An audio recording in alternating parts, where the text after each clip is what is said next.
Hey guys, what is up? It is me, Pagey, here once again with another video on The Flash Season 9. So heading out of the Season 9 and final premiere for The Flash last week, we had a few cliffhangers for some storylines and just, characters for this season. Of course, the big one was Red Death and working with the Rogues and all of that. And there was also a Joe departure set up as well, which was pretty minor and we'll see play out, I guess, in episode 2. But another was the reveal of who Danielle Panabaker will be playing this season following Caitlyn's venture into that cryopod thing at the end of last season, and the tease that a change had happened once it opened and Chillblaine was met with someone else who we didn't get to see until the end of episode 1 of season 9, but didn't know about the name, just got to see the new look. Now, when we met this character, they say they are neither Frost or Caitlyn, but someone else. However, it is Caitlyn's body, as she was the one who went into the pod at the end of last season, and heading into episode 2 of this season, thanks to Eric Wallace, we knew we would learn pretty early on who this new character is, and their name and stuff, and also, their origin and where they came from and stuff like that. But thanks to Danielle Panabaker, who plays Caitlyn, and now this new character, we don't have to wait that long because she reveals it in a preview interview for this week's upcoming second episode, as well as talking about the various storylines in this final season, as well as how she personally heard this 9th season was going to be the last, from Grant Gustin himself. But yeah, this interview was with TV Line, so a link to that will be in the description down below, but we're going to do it in some sort of entertaining manner, I guess, throughout this video. But yeah, let me know your opinions in the comment section down below on the stuff in this video. Very curious to hear what you guys have to say. When did you first learn who or what was going to be introducing herself to Barry in the season premiere? I think that at the end of season 8, the showrunner, Eric Wallace, was already sort of working on this idea. He had 2 broad strokes in his mind at that point, so I knew when we were wrapping up season 8 that I'd be coming back in season 9 as a different character. I knew I would not be Caitlyn and obviously not Frost. So I think to a degree this is true, but I think a lot of people do, like people saying this last season,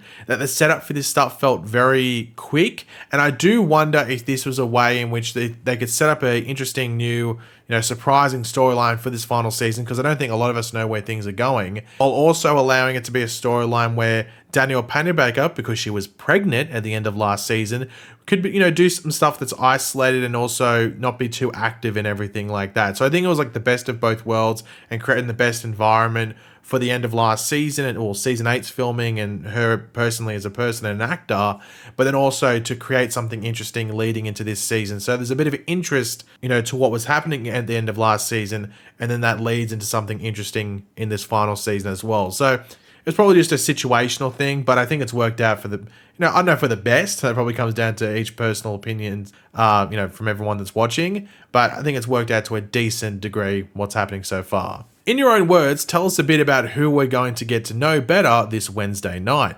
On Wednesday night, or when the show comes out, or episode 2 comes out, we start to learn a little bit more about this character who we call Snow in the beginning. And she spends a little bit of time with Team Flash. We also understand how she came to Team Flash, who brought her over to Star Labs and is helping her on her journey. She has a partner that she's working with, and that starts to unfold in a more surprising and darker of a storyline, I think, than anyone originally anticipates when they first meet her. So the interesting thing is that I guess we're going to be calling her Snow in this first episode, but she says we call her Snow in the beginning. So do we learn as the episodes go on who she truly is? Is it meant to be someone from the comics? Is it a complete, I'm very interested now because that sounds like there's a bit of a mystery brewing, if you know what I mean. Now they also say who brought her over to Star Labs. Now I would assume it was Chillblaine. Doesn't that make sense? I would assume it's Chillblaine, and we know that in episode 2, based on the trailer, he's in that episode quite a lot as well. So I wonder if the end of last season, she's in that pod. He has no idea what to do, so just dumps her at Star Labs, they'll know what to do, or something like that. I know, I have to wait and see. But she also says that she has a partner that she's working with, and that all starts to unfold in a more surprising and a bit of a darker of a storyline. So I'm like, well, is that really Chillblaine then? Is there someone else that's there? I'm now very curious to see who she's working with and what the storyline there is, because I just thought this was going to be like a generic, just another character with powers that are very convenient that can be used to help throughout the season. But it sounds like there's going to be a bit more of an underlying mystery and plotline there that might connect to other stuff this season. So, you've got my curiosity, Eric Wallace and The Flash and this new Danielle Panabaker character. I'm intrigued. How would you describe Snow's initial vibe with the team? The character is a different flavor, and I think that's part of the challenge of making a show for 9 seasons for 180 whatever episodes, finding characters that still feel fresh and have a different perspective. So Snow is different than anyone that's been around Team Flash before. She is a new flavor, absolutely. Now, that's interesting because Caitlyn and Frost were two different, they had two different vibes. Like Frost was a bit edgy and, a bit like punk rock or whatever it might be. And Caitlyn was like, goody two shoes pretty much. That's probably the best way to put it. Goody two shoes, very like, what would you call it? Like very like angelic, like wouldn't step a foot too wrong. You know what I mean? So I'm very curious to see what Snow is like. I actually have this sort of vibe that she might be like a bit of like, like hippie, hippie, hipster sort of thing. I'm not exactly sure what it's going to be, like very like, guru style. I don't know. That's the vibe I got from the end of last season. Obviously, you'd assume you get a good taste of it as soon as we get into episode 2. But going into episode 2, I'm just feeling like a bit of a guru, like spiritual type thing. Spiritual, that's the word I'm looking for. Very spiritual. So we'll wait and see what we get. As an actress, did you enjoy that challenge? Finding some nuance, a new nuance to give this character, to deliver your lines in a new way, maybe tilt your head a bit differently. Oh, absolutely. I was really grateful that Eric directed episode 902. Eric Wallace, showrunner, directed episode 2, because this character was always something that Eric had in mind, and to be able to work and collaborate with him in order to really find this character and sort of interpret what he had envisioned, I don't think it could have been done as well with any other director. So that's actually pretty correct. Like, he envisioned how to do this character, so it makes sense that he would direct the episode and say, no, this is what the character should do. This is how the character should act differently from Caitlyn, from Frost, from Killer Frost, all that stuff. So yeah, that makes a lot of sense. And obviously it helps her continue playing the character throughout the rest of the season and keep it somewhat consistent for however long it goes. Now, this is the interesting question coming up because a lot of people were curious about what this new character means for the other character we had last season. Now, what does Snow's arrival mean for Caitlyn? Because last we saw her, she was the one heading into the glass coffin or the pod. It is not good news for Caitlyn, I will say that. Poor Caitlyn has just had a rough go of it these last few years. Now, a lot of people interpret this as that was the end we saw of Caitlyn at the end of season 8, that she is, I guess, effectively, quote unquote, dead, gone, no longer going to be there. Now, could that be the case? Easily, we could be dealing with this Snow character or whoever she ends up being called for the rest of the season until the end of the show. That could easily be the case, but the very important thing to remember, that is still Caitlyn's body. It's not like a Caitlyn Frost situation where they were split and then Frost died separately. Like, that didn't affect Caitlyn, like, at least physically. Like, obviously emotionally it did, but physically it didn't affect her.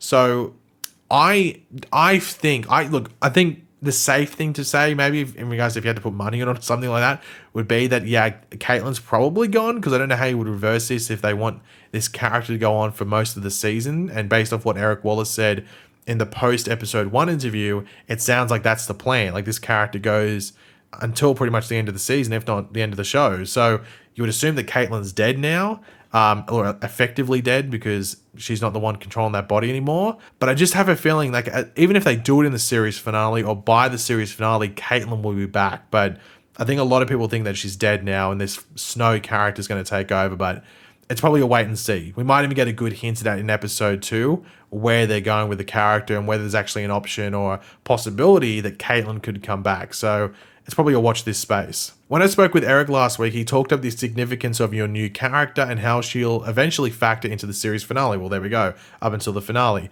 Did that get you excited, seeing her value in the grand scheme of things? Absolutely. Eric always has a plan in mind. Everything's really intentional with him, going back many, many, many seasons. So I always am excited to see how the different storylines are going to tie together. So they're about to film the series finale. So she would have a decent idea as where things are going. So she's obviously not saying any spoilers. She's keeping very tight-lipped. Like, this isn't like when they're filming episode 5 or something. They're about to film the finale. So she would know exactly where things are going. So yeah, she's not giving away any spoilers, which makes you think that there's some interesting stuff going on there. Otherwise, I think she would have teased a bit more. So yeah, it sounds like we're getting this character for the long ride. So hopefully it's a good introduction in this week's upcoming episode. Besides Snow's introduction, or episode 9, which you directed and guest stars Stephen Amell, David Ramsey, and others, is there any other episode this season you're particularly excited for fans to see? I think it's a really fun season all around. You saw how episode 1 tried to embrace some of the levity that we really had going for us in some earlier seasons, and it's nice to see that comedy. I also think it's nice to let the audience catch their breath, amongst these very serious and scary situations by seeing the characters having fun. You get a little moment of that at the end of this week's episode. It's fun to see that sprinkled throughout the season, to see Barry and Iris in love heading toward their happily ever after. So once again, it's keeping things very spoiler free. She doesn't even really tease what happens in her episode. So yeah, it's pretty much keeping it very contained and not saying, okay, yeah, when episode 4 or 5 you get this cool stuff.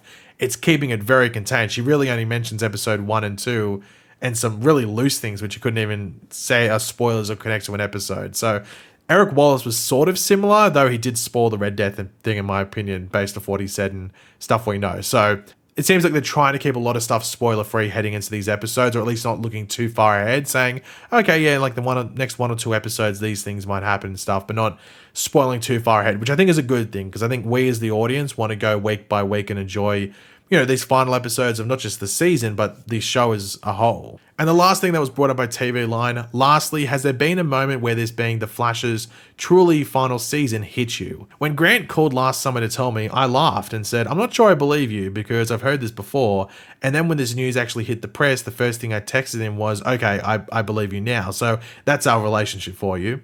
It definitely has felt real this season. I think it's hit me in different waves. I will say that when directing episode 9, I got a little emotional because I have such gratitude for the show and the people who make this show. Oftentimes actors, because we're the face of the show, get a lot of the attention for it, but this is truly a team sport, and it's not just the few of us who've been here for 9 seasons or whatever. There are hundreds, if not thousands of people working behind the scenes that make the show so special, and that I've, in particular, as a director, gotten the opportunity to collaborate with in a different capacity. I am extremely grateful to all of them and for this opportunity and to get to direct, knowing that it would be my last time doing it alongside these people who mean so much to me. We're just a few weeks away from wrapping up, and I'll be sad to say goodbye to a lot of the people I've worked with. When you work the hours we work, you spend more time with your co-workers than you do with your family, it seems. So yeah, I'm sure, I think anyone can imagine. I always think about it like Grant Gustin said it in like a mini interview, which I think is for something that's bigger coming out later in the season, that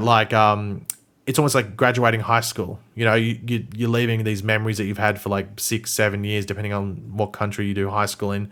But just leaving school in general and moving into the next stage of your life. Like some people go to college, some people go do this, some people go do this. People go their different ways, and sometimes you lose contact. Like you might meet up with the same people, and Daniel Panabaker, Grant Gustin, whoever might work on another show in Vancouver and work with the same crew member. But these people that you work with for almost a decade, and you just go away. Now with the cast, a lot of the cast are pretty close. Like I think they went to all of each other's weddings for the most part. So most of the cast is pretty close outside of the show anyway. But obviously that can change once the show ends, and there's not a common denominator there that makes you work together for X amount of months a year. So it's a wait and see, but you'd think that most of them would still stay in touch in some way. And of course there's those convention things and stuff where they'd always run into each other. So yeah, it's just like one of those things, like don't be sad it's over, just be glad it happened. It's like one of those situations. But yeah guys, thanks for watching. Hopefully you enjoyed the video. If you did, it'd be awesome if you could drop a like on it to show support. Let me know in the comment section down below your various opinions on all the stuff we went over in this video. Always curious to hear what you guys have to say.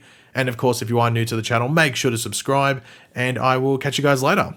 Goodbye.